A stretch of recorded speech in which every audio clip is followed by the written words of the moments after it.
Hello and welcome to jobs creator. तो दोस्तों आज की इस वीडियो में हम करने वाले हैं इकोनॉमिक्स के ऊपर 20 इम्पोर्टेंट एमसीक्यूज जो कि फाइनेंस अकाउंट असिस्टेंट के लिए बहुत ही इंपॉर्टेंट क्वेश्चंस रहेंगे। तो दोस्तों आपको पता है कि आपका एग्ज़ाम जो है अभी थोड़ा पोस्टपोन हो चुका है, पर अभी आपको जो है इस एग्ज़ाम के लिए मैक्सिमम क्वेश्चंस मैक्सिमम एमसीक्यूज़ करने की ज़रूरत है। तो यहाँ पर इकोनॉमिक्स जो है उसके लिए मैंने एमसीक्यूज़ लाए हैं इस सेशन में। 20 एमसीक्यूज़ ये रहेंगे जो कि मैक्रो इकोनॉमिक्स के पर ज़्यादा बेस्ड रहेंगे। तो दोस्तों हमारा जो पहला क्वेश्चन है, हम देख लेते हैं हमारा पहला क्वेश्चन क्या है। RBI's open market operation transaction are carried out with the view to regulate. तो यहाँ पर बताया गया है कि आरबीआई जो ओपन मार्केट ट्रांजैक्शन ऑपरेशंस जो करता है वो किस लिए करता है।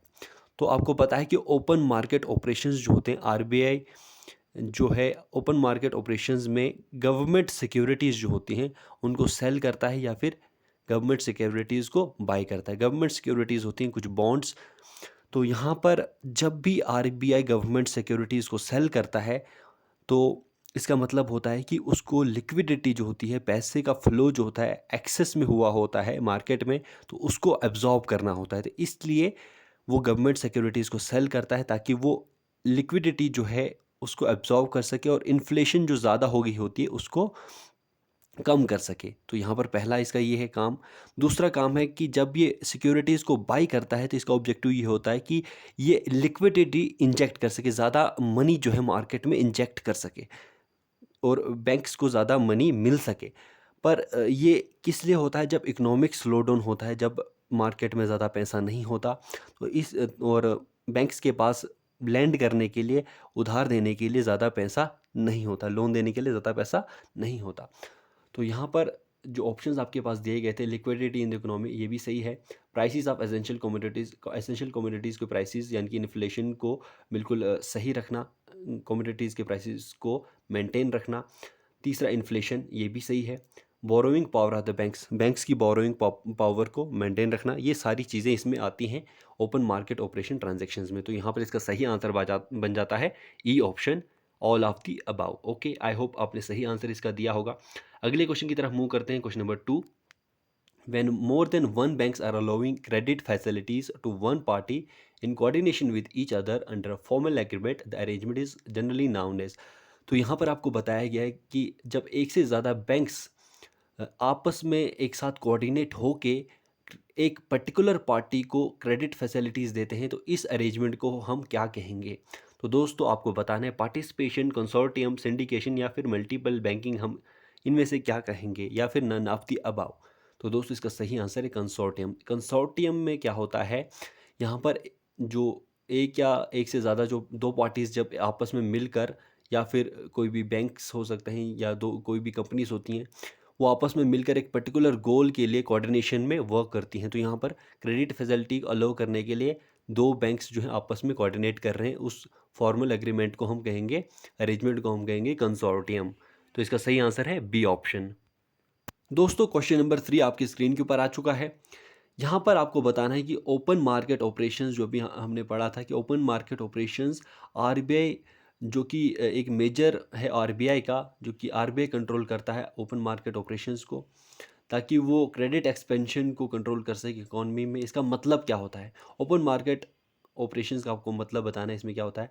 तो पहला ऑप्शन आपके पास है सेल और परचेज ऑफ गवर्नमेंट सिक्योरिटीज़। तो पहला ही ऑप्शन सही है, क्योंकि यहाँ पर जो आरबीआई होता है या फिर सेल करता है या फिर बाई करता है गवर्नमेंट सिक्योरिटीज़ यानी कि गवर्नमेंट बॉन्ड्स को, ताकि लिक्विडिटी मेंटेन रह सके या फिर इन्फ्लेशन मेंटेन रह सके या फिर बैंक्स के पास बोरोइंग पावर जो है मेंटेन रह सके। तो ये कुछ इंपॉर्टेंट चीज़ें होती हैं जिसके लिए ओपन मार्केट ऑपरेशंस जो है आरबीआई फॉलो करता है। तो यहाँ पर पहला ऑप्शन इसका सही है। आई होप सही आंसर आपने चुने चुने होंगे। अगले क्वेश्चन की तरफ अब हम मूव करेंगे। आपको स्क्रीन पर दिख रहा है, आप इसको सॉल्व करने की कोशिश कीजिए। तो यहाँ पर आपको बताना है bank rate means, bank rate का मतलब आपको बताना है कि बैंक रेट का मतलब क्या होता है।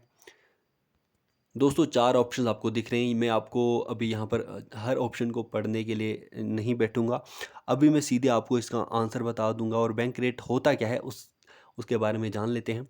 दोस्तों इसका आंसर है फोर्थ क्वेश्चन का D option, rate at which RBI purchases or discounts bills of exchange of commercial banks. यानी कि यहाँ पर बैंक रेट का यहाँ पर मतलब होता है कि जब RBI किसी भी बैंक को लैंड करता है, यानी कि लोन जब देता है किसी बैंक को लॉन्गर पीरियड्स के लिए, ज़्यादा समय के लिए जब ये लोन देता है RBI, उसको हम कहते हैं जो रेट ऑफ इंटरेस्ट उस पे लगाता है, उस रेट ऑफ इंटरेस्ट को हम कहते हैं बैंक रेट। तो यहाँ पर भी यही इसका मतलब है कि rate at which RBI purchase करे या फिर डिस्काउंट करे bill of exchange commercial banks को जब देता है। तो परचेज और डिस्काउंट जो बिल्स होते हैं लंबे समय के लिए होते हैं। तो बैंक रेट का यहाँ पर सही ऑप्शन डी ऑप्शन बन जाता है। अगले क्वेश्चन की तरफ अब हम मूव करेंगे। क्वेश्चन नंबर 5 आपके स्क्रीन के ऊपर आ चुका है। यहाँ पर भी आप जल्दी से ऑप्शंस को देख लीजिए, क्वेश्चन को पढ़ लीजिए। What is an Indian depository receipt? Indian depository receipt आपको बताना है कि क्या है। वीडियो को आप पॉज करिए और ऑप्शंस का जायज़ा लीजिए और आंसर देने की कोशिश कीजिए। इंडियन डिपॉजिटरी रिसिप्ट क्या होता है? दोस्तों, जब भी कोई भी फॉरेन कंपनीज जो होती हैं, जब वो इन्वेस्ट करती हैं इंडिया में, तो जो भी फॉरेन कंपनीज हैं जो कि इक्विटी शेयर्स देगी इंडिया को, यानी कि इंडिया में इन्वेस्ट करेगी, तो वो इन्वेस्ट करती है डिपॉजिटरी में, इंडियन डिपॉजिटरी में। तो इंडियन डिपॉजिटरी में आ जाता है NSDL, national securities depository limited. ये एक एग्जांपल है डिपॉजिटरी की। यहाँ पर ये डिपॉजिट करता है अपने फंड्स को, और NSDL जो है वो क्या करता है, एक रिसिप्ट इशू करता है इसको, जो भी फॉरेन इन्वेस्टर्स होते हैं, उस रिसिप्ट को हम कहते हैं इंडियन डिपॉजिटरी रिसिप्ट। तो यहाँ पर इसका सही आंसर बन जाता है 5th का C option, an instrument in the form of depository receipt की फॉर्म में एक इंस्ट्रूमेंट होता है जो कि इंडियन डिपॉजिटरी क्रिएट करता है, जैसे कि NSDL क्रिएट करता है अगेंस्ट अंडरलाइंग इक्विटी शेयर्स। जो इक्विटी शेयर्स फॉरेन इन्वेस्टर यहाँ पर इन्वेस्ट करता है ऑफ इशुइंग कंपनी। तो यहाँ पर इसका सही आंसर है सी। आई होप आपको ये समझ आ गया होगा। अगले क्वेश्चन की तरफ मूव करते हैं। Question number 6, an instrument that derives its value from a specified underlying is known as. तो यहाँ पर कुछ स्पेसिफाइड अंडरलाइंस दी गई, करेंसी, गोल्ड, स्टॉक्स। यहाँ पर आपको बताना है कि कौन सा इंस्ट्रूमेंट अपनी वैल्यू इन इन जो आपके पास स्पेसिफाइड अंडरलाइंस दी गई हैं उनसे ये अपनी वैल्यू डिराइव करता है। कौन सा इंस्ट्रूमेंट है ये? Derivative, securitisation receipts, hedge fund, factoring या फिर वेंचर कैपिटल फंडिंग। तो दोस्तों इसका सही आंसर है फैक्टरिंग जो है। फैक्टरिंग इन स्पेसिफाइड जो अंडरलाइंग होती हैं करेंसी या गोल्ड, स्टॉक्स, यहाँ से अपनी वैल्यू को ये डिराइव करता है। 6th का आंसर बन जाएगा सी ऑप्शन। सॉरी दोस्तों, इसका सही आंसर है हेज फंड। फैक्टरिंग इसका सही आंसर नहीं। हेज फंड का मतलब होता है एक पूल्ड इन्वेस्टमेंट फंड जो कि इन्वेस्ट करता है थ्रू लिक्विडिटी एसेट्स के थ्रू, जो कि यहाँ पर स्पेसिफाइड अंडरलाइंस दी गई हैं करेंसी, गोल्ड, स्टॉक्स, इनके थ्रू जो है ये इन्वेस्ट करता है हेज फंड। तो दोस्तों इसका सही आंसर है 6th क्वेश्चन का सी ऑप्शन इसका सही आंसर है, नॉट फैक्टरिंग। यहाँ पे इसका सही आंसर है हेज फंड, जिसका मतलब होता है कि ये एक पूल इन्वेस्टमेंट होता है जिसमें जो लिक्विड एसेट्स होते हैं, लिक्विड एसेट्स जो होते हैं वो यहाँ पर इन्वॉल्व होते हैं, जिसमें करेंसी, गोल्ड, स्टॉक्स, ये सारे इन्वॉल्व रहते हैं। आई होप आपको यहाँ पर थोड़ा सा समझ आ गया होगा। अगले क्वेश्चन की तरफ मूव करते हैं। हमारा अगला क्वेश्चन है physical deficit is. Physical deficit क्या होता है उसके बारे में आपको बताना है। जल्दी से आप वीडियो को पॉज कीजिए और इसका आंसर बता दीजिए।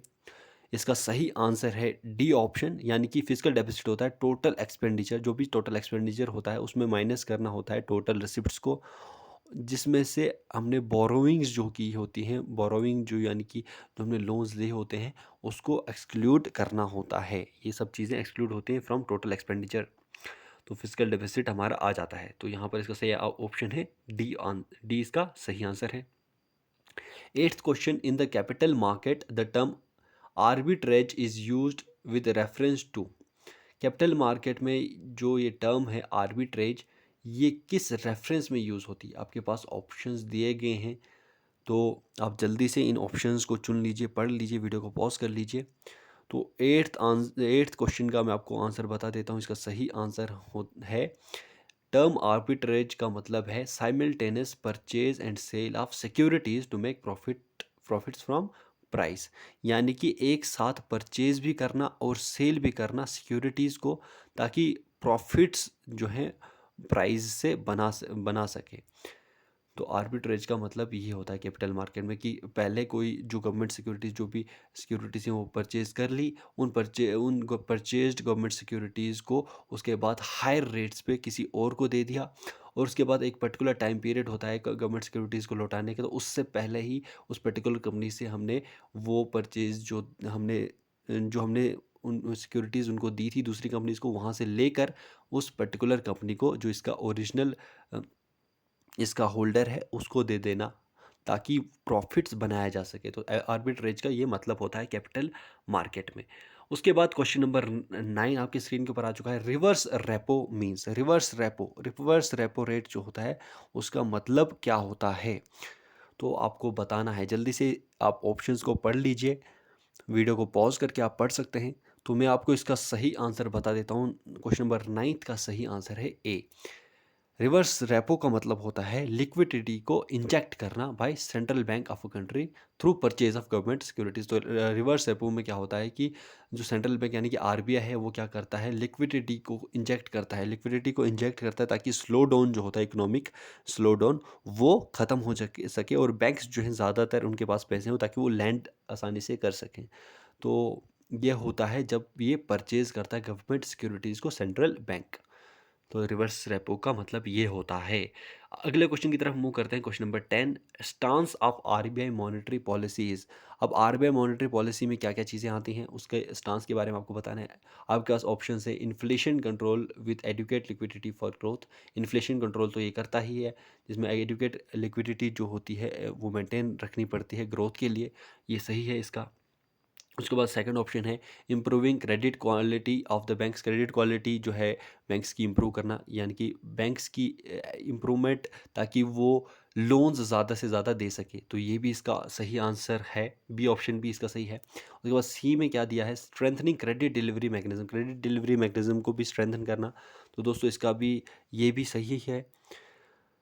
तो उसके बाद अगला ऑप्शन है supporting investment demand in the economy. Investment demand को सपोर्ट करना इकोनॉमी, ये भी इसका सही है। मतलब इसका एनी ऑफ द अबाव, इनमें से कोई भी आंसर इसका हो सकता है। ई इसका आंसर बन जाता है 10th क्वेश्चन का, एनी ऑफ द अबाव यानी ऑल ऑफ द अबाव, कोई भी हो सकता है इसका आंसर। अब 11th क्वेश्चन आपकी स्क्रीन के ऊपर आ चुका है। Currency swap is an instrument to manage. Currency swap एक इंस्ट्रूमेंट है मैनेज करने के लिए। क्या मैनेज करता है करेंसी स्वैप, आपको बताना है। Currency risk, interest rate risk, currency and interest rate risk, cash flows in different currencies, या फिर ऑल ऑफ द अबव। तो करेंसी स्वैप यहाँ से आपको टर्म से ही पता चल जाता है कि करेंसी स्वैप का मतलब होता है कि कैश फ्लोज जो होते हैं डिफरेंट करेंसीज में ये मेंटेन करता है, मैनेज करता है। 11th का सही आंसर बन जाता है डी ऑप्शन। अब हम अगले क्वेश्चन की तरफ मूव करेंगे। क्वेश्चन नंबर 12, सब प्राइम रेफर्स टू। सब प्राइम का मतलब क्या होता है, तो आपके पास ये ऑप्शंस दिए गए हैं, इन सभी ऑप्शंस को आप देख लीजिए, पॉज करके आप देख सकते हैं। अब आपको आंसर बताना है, तो इसका सही आंसर आपको मैं बता देता हूँ। सब प्राइम का मतलब होता है जब भी बैंक्स किसी ऐसे कस्टमर को लगातार लोन देते हैं क्रेडिट पे, जिसके जो प्रीवियस जो उसके क्रेडिट लोन्स हैं वो एक डिफ़ॉल्टर है, यानी कि उसने पहले भी गफला किया हुआ है जो भी क्रेडिट लोन्स दिए हुए हैं, पर लगातार उसको लेंडिंग हो रही है बैंक्स के थ्रू, तो उसको हम कहते हैं सब प्राइम प्रोसेस है ये।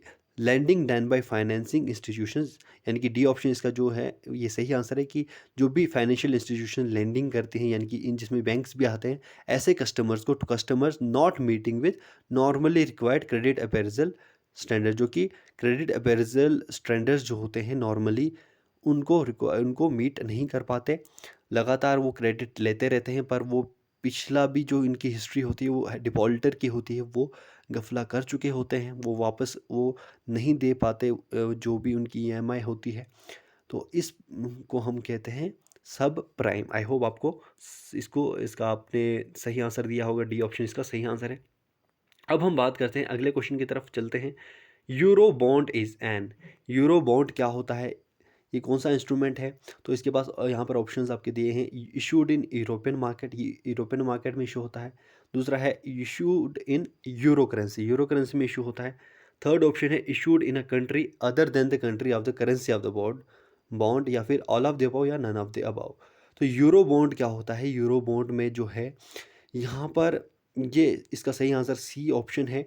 यानी कि ये जिस कंट्री में इशू होता है, क्या होता है कि उस पर्टिकुलर करेंसी जो होती है वहाँ की, वहाँ से अलग करेंसी में ये बॉन्ड को बनाया जाता है।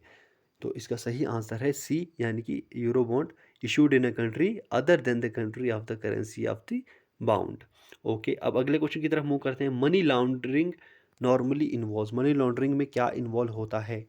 तो आपके पास ये ऑप्शंस दिए गए हैं, placement of funds, layering of funds, integration of funds, या फिर all of A B and C, या none of A B and C. तो आपको आंसर बताना है। मनी लॉन्ड्रिंग का मतलब होता है सारी चीज़ें, फंड्स को प्लेसमेंट करना, उनकी लेयरिंग करना, उसके बाद इंटीग्रेट करना, और ये सब कुछ चीज़ें हैं मनी लॉन्ड्रिंग के अंडर आती हैं, यानी कि इसका सही ऑप्शन है D option. Question number 15, IMF and world bank were conceived as institutions to. जो इंटरनेशनल मॉनेटरी फंड है और वर्ल्ड बैंक है, ये कौन से ऐसे इंस्टीट्यूशंस माने जाते हैं? इनकी क्या यहाँ पर खासियतें बताई गई हैं? आपके 4 ऑप्शंस यहाँ पर दिए गए हैं, 5 ऑप्शंस। तो इनमें से आपको बताना है कि IMF और वर्ल्ड बैंक क्या कंसीव करते हैं एज इंस्टीट्यूशन के तौर पे। तो 15th क्वेश्चन आप पॉज करके वीडियो को आप इसका आंसर दे दीजिए। इसका सही आंसर मैं आपको बता देता हूँ, इसका सही आंसर है डी ऑप्शन। यहाँ पर सारे जो ऑप्शन हैं वो सही हैं। यहाँ पर पहला ऑप्शन जो दिया था, strengthen international economic cooperation and to help create a more stable and prosperous global economy. ये तो इसका फंक्शन है, ये वर्ल्ड बैंक और IMF का, कि जो इंटरनेशनल सभी देशों के बीच में जो इकोनॉमिक कोऑपरेशन है, आपस में जो इकोनॉमिकली वो जो चीज़ें होती हैं उसकी कोऑपरेशन को बढ़ाना इसका काम है। साथ ही साथ इसका काम ये भी है कि एक ज़्यादा स्टेबल और प्रॉस्पेरस ग्लोबल पूरी इकॉनमी को ये मेंटेन करने का इसका काम है। ये पहला ऑप्शन सही था। उसके बाद दूसरा ऑप्शन है IMF promotes international monetary cooperation. International जो मॉनेटरी कोऑपरेशन होती है, मॉनेटरी फंड्स जो होते हैं, उन सभी की कोऑपरेशन को ये मेंटेन करता है, प्रमोट करता है। तो ये भी सही है। उसके बाद सी ऑप्शन जो है, world bank promotes a long term economic development poverty reduction. जो वर्ल्ड बैंक का काम होता है कि लॉन्ग टर्म इकोनॉमिक डेवलपमेंट और पॉवर्टी को ख़त्म करने का काम होता है। तो ये भी इसका सही आंसर है। तो इसका सही आंसर बन जाता है D option, all of A B and C. अब हम बात करते हैं अगले क्वेश्चन की तरफ। Capital market regulator is, capital market को रेगुलेट करने का काम कौन करता है? RBI, IRDA, NSE, या फिर BSE, या फिर सेबी, SEBI। तो क्वेश्चन नंबर 16 में आपको बताना है कि जो कैपिटल मार्केट का रेगुलेटर होता है, यानी कि जो भी इन्वेस्टर्स जो इन्वेस्ट करते हैं कैपिटल मार्केट में, यहाँ पर कैपिटल मार्केट के थ्रू जो इंडिया में इन्वेस्टमेंट होती है, तो वो रेगुलेट कौन करता है? तो इसका सही आंसर है SEBI, stock exchange boards of India, stock and exchange board of India. यानी कि सेबी जो है, जो कि 1992 में बना था। तो इसलिए बना था कि जो भी इन्वेस्टमेंट यहाँ पर होगी, फॉरेन इन्वेस्टर्स जो भी होंगे, यहाँ पे इनके जो भी इंटरेस्ट होंगे, उनको मेंटेन करने का, उनको रेगुलेट करने का काम सेबी करेगी। 1992 में ये बनी थी अंडर सेबी एक्ट। तो ये आपको याद रखना है। अगले क्वेश्चन की तरफ मूव करते हैं। In the term BRIC, R stand for. BRIC में जो अभी ब्रिक्स हो चुका है, उसमें आर किसके लिए स्टैंड करता है? R Romania, Rajasthan, Russia, regulation, या नन ऑफ दीज। तो ब्रिक में ये स्टैंड करता है रशिया के लिए। ये ब्रिक्स एक ऑर्गेनाइजेशन है, ब्राज़ील, रशिया, इंडिया, चाइना और इसमें साउथ अफ्रीका, ये 5 देश आते हैं। तो यहाँ पर आर स्टैंड करता है रशिया के लिए। अगला क्वेश्चन है question number 18, FDI refers to. FDI का मतलब क्या होता है? तो आपको पता हो गया FDI का मतलब होता है, आपके पास ऑप्शंस देंगे, आप चुन लीजिए। इसका सही आंसर है foreign direct investment. Foreign direct investment का मतलब होता है FDI, इसकी शॉर्ट फॉर्म है फॉरेन डायरेक्ट इन्वेस्टमेंट की। ओके, आई होप ये भी आपको पता चल गया होगा। क्वेश्चन नंबर 19 की तरफ मूव करते हैं। What is call money? Call money क्या होती है? Money borrowed or lent for a day or overnight. Money borrowed for more than 1 day but up to 3 days. Money borrowed for more than 1 day but up to 7 days. Money borrowed for more than 1 day but up to 14 days, या none of the above। तो call money क्या होती है? जल्दी से आप इसका answer बता दीजिए। इसके ऑप्शंस मैंने आपको पढ़ के बता दिए। इसका सही आंसर है ए ऑप्शन, यानी कि कॉल मनी का मतलब होता है ऐसी जो ऐसा पैसा जो कि बारो किया जाता है, या फिर बारो यानी कि उधार पे लिया जाता है या फिर लेंड किया जाता है, किसी को उधार पे दिया जाता है एक दिन के लिए या फिर एक रात के लिए, फॉर अ डे और ओवरनाइट। तो कॉल मनी का मतलब ये होता है। अगला क्वेश्चन है हमारा question number 20। What is the first Indian company to be listed in NASDAQ? NASDAQ में पहली कंपनी जो थी वो कौन सी थी? तो इसका सही आंसर आप बता देंगे। इसका सही आंसर है इन्फोसिस।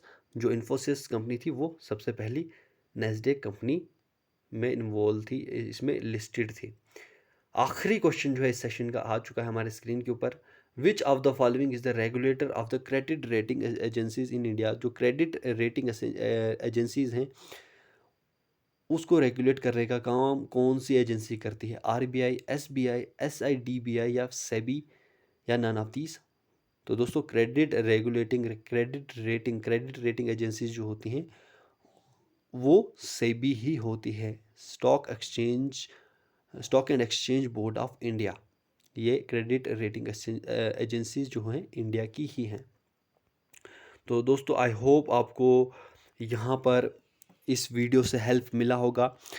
इसके साथ साथ यहाँ पर मैं आपको बता देना चाहता हूँ कि असिस्टेंट रजिस्ट्रार की जो रेगुलर क्लासेस हैं पॉलिटी हिस्ट्री की, वो सब क्लासेस इस चैनल के ऊपर अवेलेबल हो रही हैं लगातार। जेकेएसएसबी ने जो पोस्ट जेकेपीएससी ने जो पोस्ट निकाली हैं असिस्टेंट रजिस्ट्रार इन कोऑपरेटिव सोसाइटीज़, जो 91 पोस्ट निकली हैं नई, तो उसके लिए लगातार इस चैनल के ऊपर क्लासेस भी आएंगी, एमसीक्यूज़ भी आएंगे, मॉक टेस्ट भी आएंगे। तो आप वो क्लासेस भी लगातार आप देखते रहिए। साथ ही साथ आप फाइनेंस